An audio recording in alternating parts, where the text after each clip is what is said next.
All right, guys, it's the last day. Are we ready to rumble? Let's see if I can pull this up.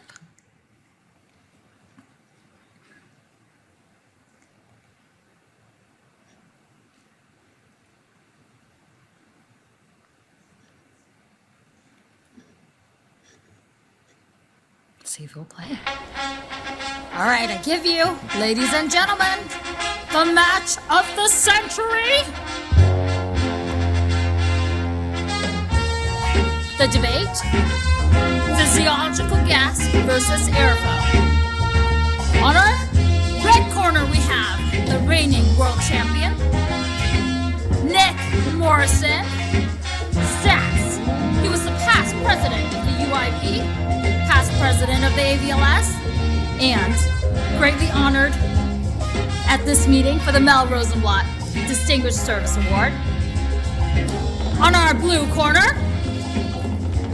our contestant, Dr. Chris Pittman. He advocates for us tirelessly in many political avenues. The rounds.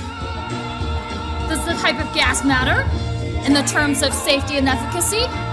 And do other factors play a role in improving safety?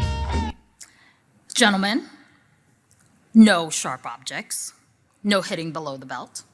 Let's make this a clean fight. Dr. Morrison, you're up first.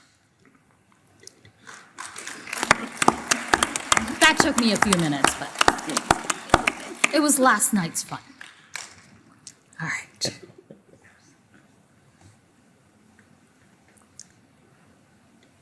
I have to enable this first.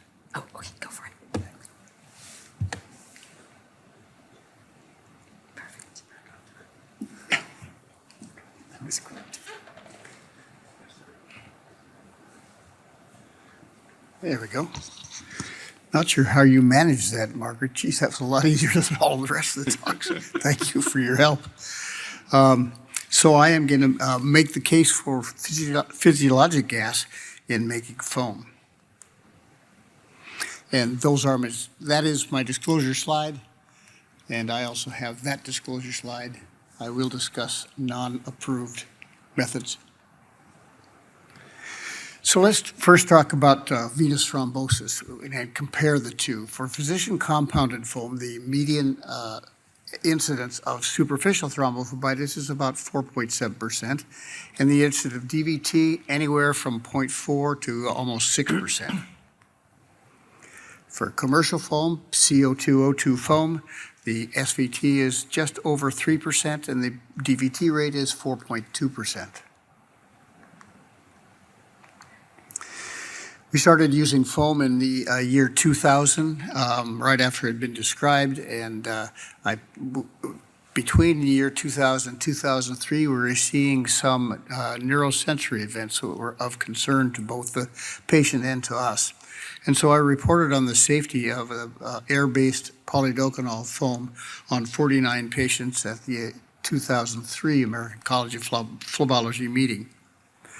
Then I had a discussion in Parma, Italy, with Lorenzo Tessari, Attilio Cavezzi, and Antonio Cabrera, who is the one who actually started using CO2O2 foam. And they asked me to do a quality assurance program looking at the side effects of foam comparing air, CO2, and CO2. So we did that study. This is the setup. So I did ultrasound-guided sclerotherapy on small calf veins. I did a concurrent transthoracic echo is in the right side, and then a transcranial Doppler is in the center. So all of those were monitored concurrently. And then in 2006, I presented at the French meeting the relative incidence of these side effects. And then in 2008, published those in the Journal of Vascular Surgery on the incidence. That is the paper. And this is the method. When you saw that image, this is the way we did it. So on the top left, that's a 0.76 millimeter vein injected with 1 ml of foam. The next one on the right is following foam from the injection site through the deep system. On the lower left is the transthoracic echo showing bubbles. hitting the heart in less than 10 seconds. And the transcranial Doppler is on the right side. And you'll start to see hits, high-intensity signals that reach the middle cerebral artery in very quick succession to the bubbles seen in the heart. So we began to wonder if there were ways that you could prevent foam from disseminating, like saphenofemoral junction compression, femoral perforator compression, leg elevation, use of small volumes, keeping the patient immobile and quiet, or avoidance of Valsalva's maneuvers. Our conclusion essentially was you cannot prevent foam from migrating. You can stand on your own head if you'd like to. It doesn't make any difference. Foam will go wherever it wants to go.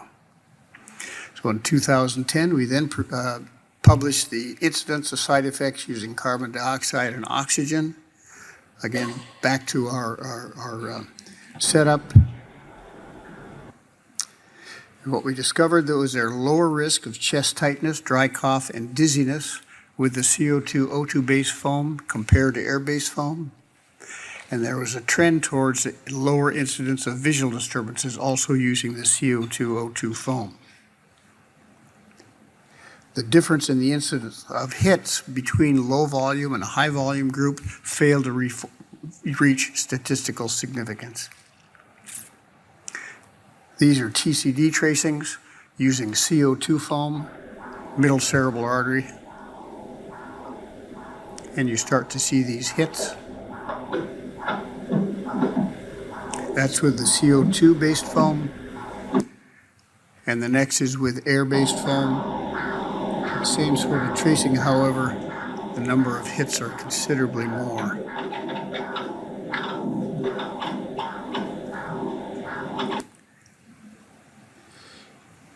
So we don't know if moving this foam around, particularly into the brain, makes any difference.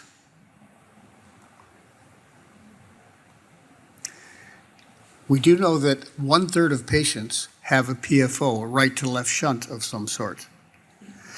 We saw that silent emboli were quite frequent, and the incidence of the symptoms or hits after foam sclerotherapy with room air was not avoided by injecting less than 10 ml. This is a nice study from David Wright. We know in the general population the incidence of PFO is about 30%. And in the patients with varicose veins, it's almost 60%. So we are injecting a lot of patients with right to left shunts. So if you're going to use room air, I would suggest having a sonographer with you to have an extra set of hands to make sure you're in an artery. You can use a power Doppler if you need to, so you're not in an artery. Using minimal pressure and proximity to perforators away from them, using low volume or low silicone syringes and smaller syringes. All of those things help. But if you are still worried, my suggestion is a manufactured foam, that is a CO2 O2 foam. There have been no neurosensory events reported to date with the use of that foam. Indications with end-of-use ablation with physician compounded foam, we can use it for just about everything. You can use it for this great and small saphenous veins, recurrences, malformations, sciatic nerve veins, tributaries. We can also use it adjunctively following endovenous thermal ablation for the distal, great, or small saphenous vein, major tributaries, and incompletely ablated veins. The manufactured foam is indicated much more narrowly for the treatment of incompetent great saphenous veins, accessory saphenous, and visible varicosity above and below the knee.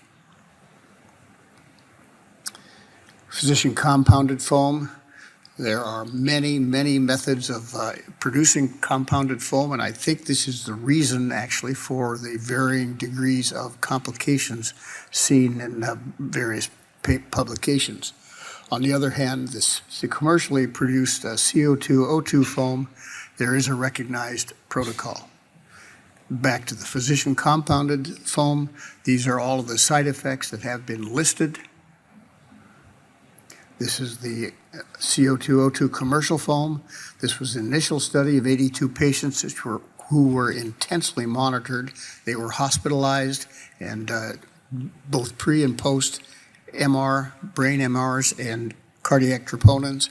They found no evidence of any microemboli or microthrombi, in those patients, any of the patients.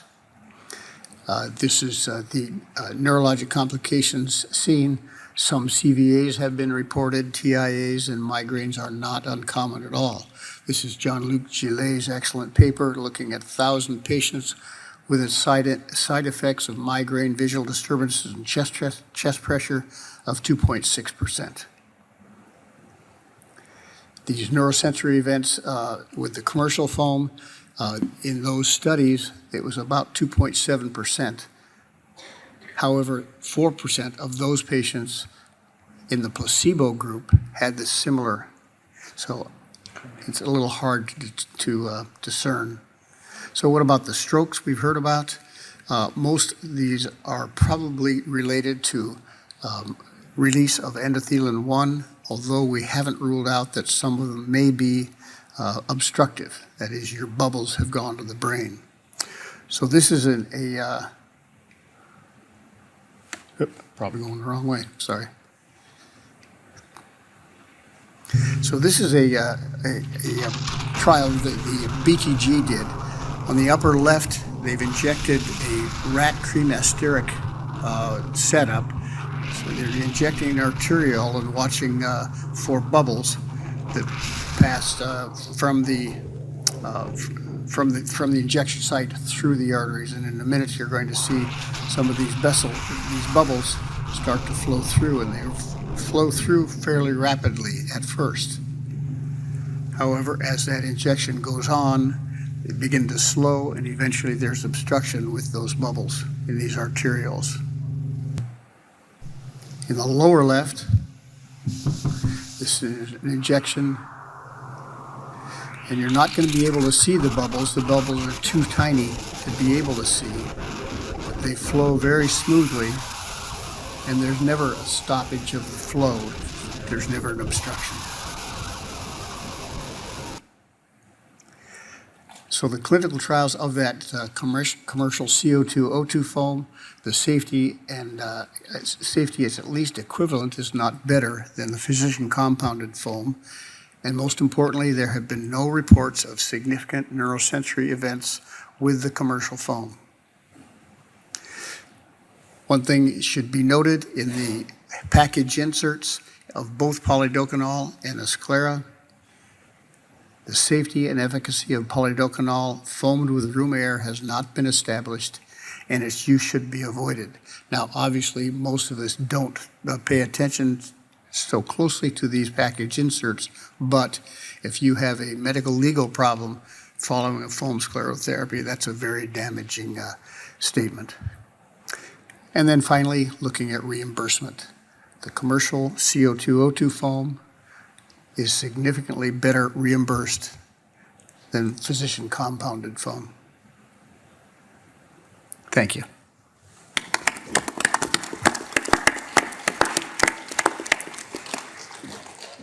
All right, Chris, you're up.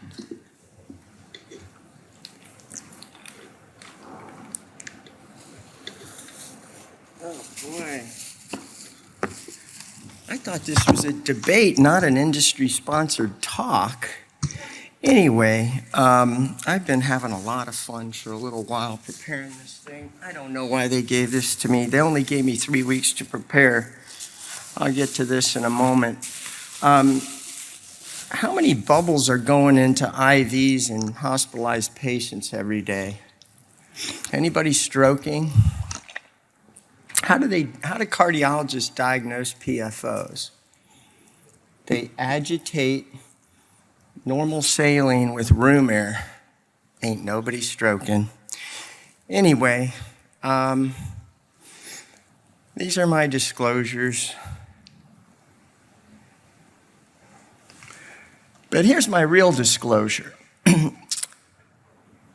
For many years now, I've been curating the world's literature on foam. There's nary an article in the world that doesn't come into my phone on my web crawler. And I've been curating those articles and that information at Foam Sclerotherapy Experts at LinkedIn for many years now. It's not monetized. You don't have to go there. I'm just telling you. I've read a lot of foam literature. And unfortunately, we've been poisoned in this country thinking that, air foam is bad and dangerous. But the Europeans all know that's not true. In fact, ethoxysclerol, I think, it's approved in Europe, and it's fine to use with air and all that kind of stuff. Many of us remember John Bergen. I know Nick does, and he said, vein care started with sclerotherapy and will end with sclerotherapy. So many of you guys remember the Thrilla and Nollins, the debate to foam or not to foam. And foam is the answer, where Ron Winokur argued con and I argued pro. And Ron graciously suffered ignominious defeat. I gave him like a month's head start. I said, you better go into Foam Sclerotherapy Experts, read these articles. But he suffered ignominious defeat while trying desperately to protect and defend thermal ablation efficacy versus foam, despite 20+ years of data showing no patient-reported outcome or other meaningful clinical differences between the two treatments.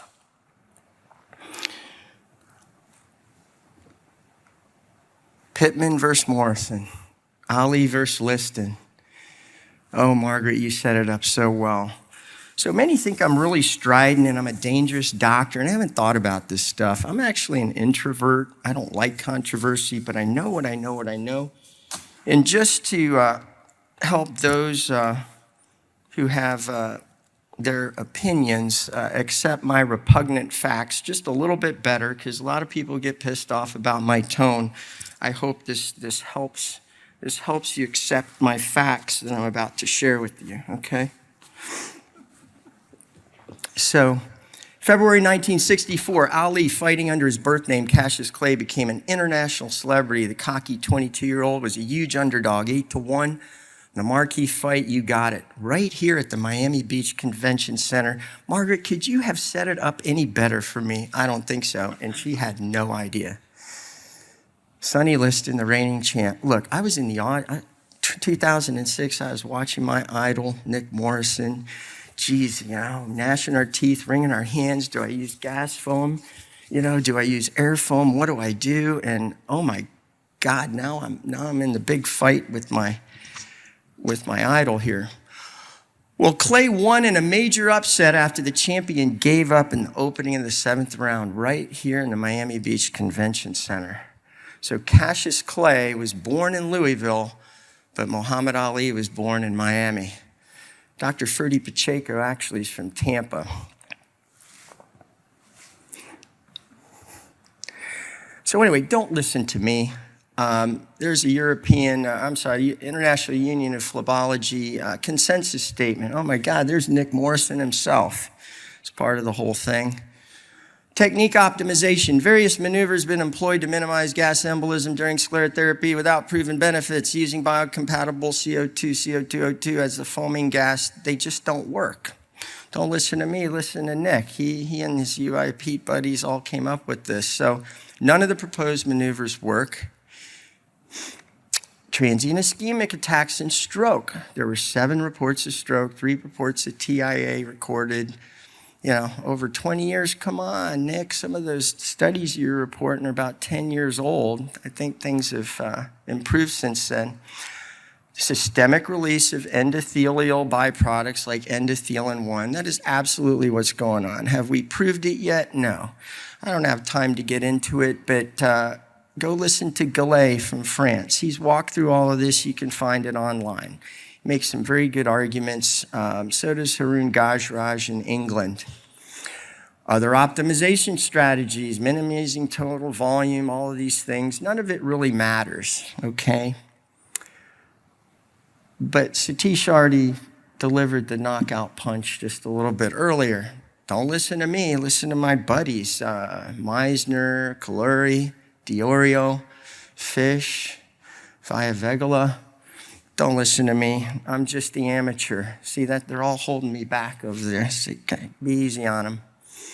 there is no clinical evidence that foam sclerotherapy using room air is less safe and effective than using CO2 gas mixture.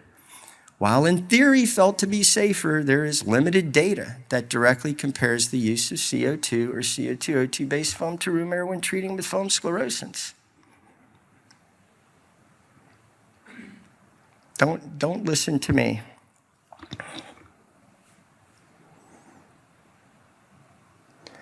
Let's look at some of the evidence. So there's a number of studies here.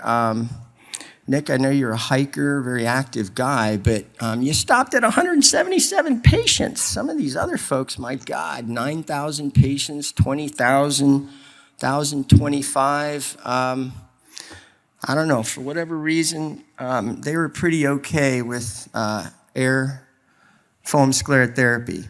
Room air is actually a lot more stable than CO2, and that has a little bit to do with some of the issues with it. Again, not going to get into any of that. Technique is important. Oh boy, this is something. I didn't ever guess this one. There is currently no clinical study of sclerotherapy with physician-generated foam, not compounded foam, generated foam. In politics, semantics is everything. You never use the terms of the opposition. It's physician-generated foam.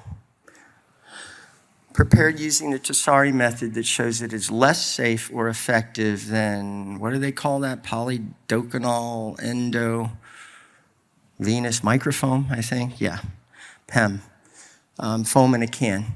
Same thing. No clinical evidence, physician-compounded foam is any less safe than what we use every day.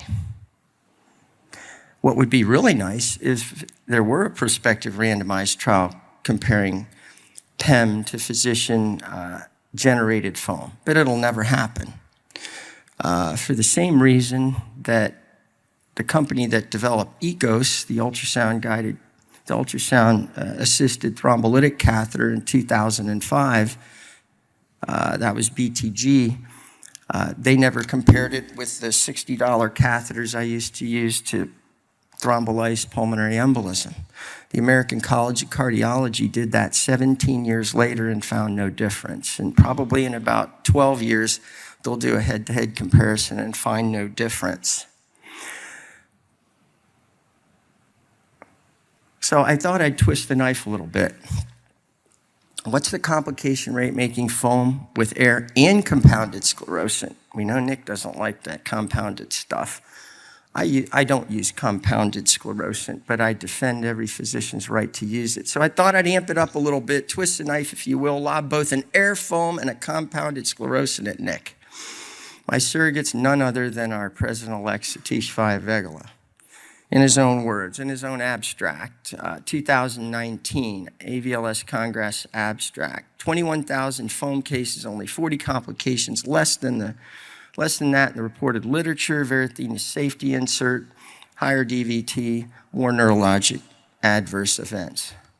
Human sacrifice, dogs and cats living together, mass hysteria. Dogs and cats living together, Satish. Safety of ultrasound-guided foam sclerotherapy utilizing sclerosant from a compounded pharmacy with room air. Oh my God, dogs and cats living together. Let's cut to the chase. It was completely safe, not a problem, no big deal. So now that the match is over, the message I'd like to get out to everybody is I don't care how you make your friggin' foam. Make it however you want, just use it. There's not enough people in this country using foam, and if you don't use foam, you cannot meet the needs of your patients for the rest of their life. It's plain and simple. 1 out of 3 patients I see in my office have been previously treated in a place that doesn't do foam. The docs say, sorry, I can't help you with your recurrent disease, wear hose and have a nice life. That's terrible. It's not fair to patients. It's a chronic progressive disease process, and you need to meet the needs of a patient forever. We practice the same thing as dentistry. One and done vein care is dumb, and going to the dentist once in a lifetime is dumb.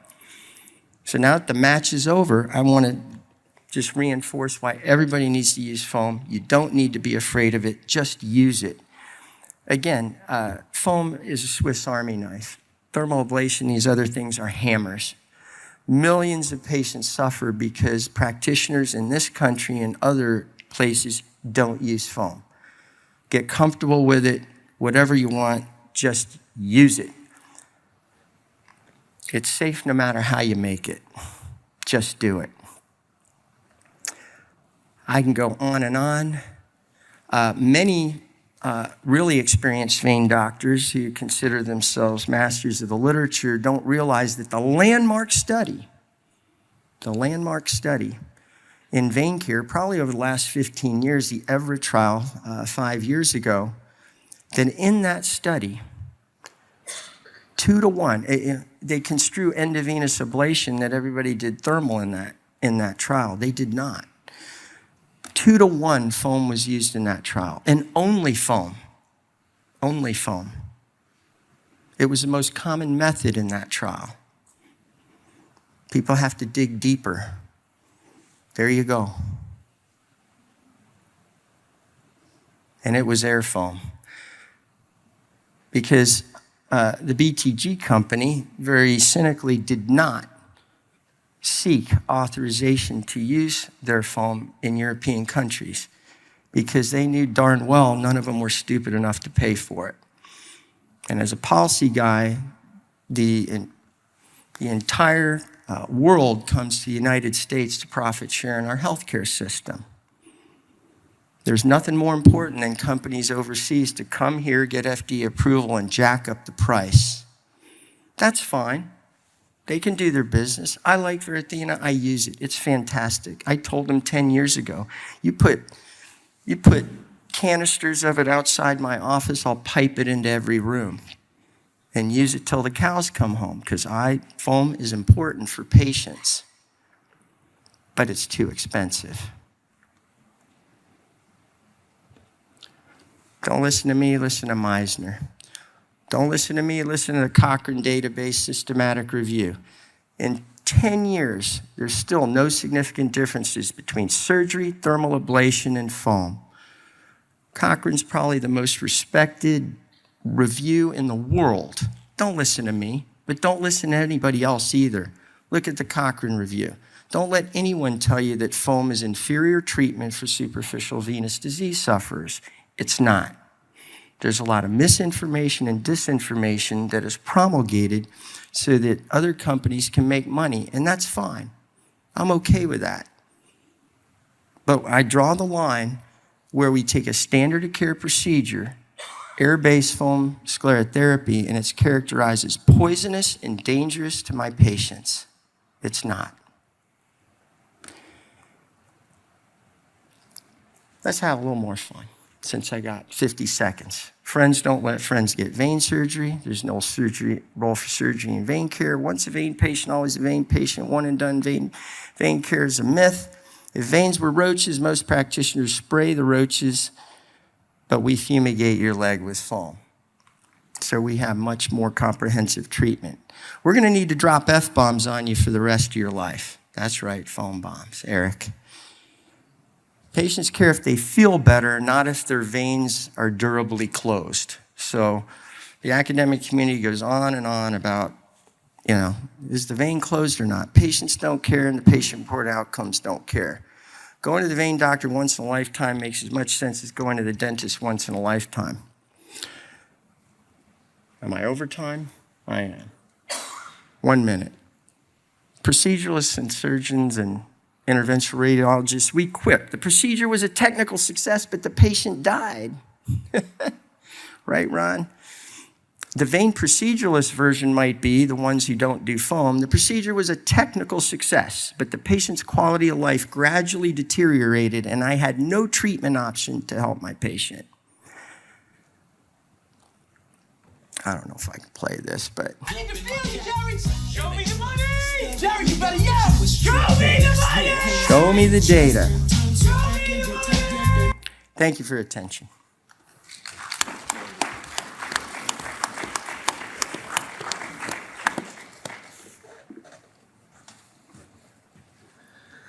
Thank Thank you. All right, our next speaker is Dr. Ron Bush, practices in Palm City, Florida. He has many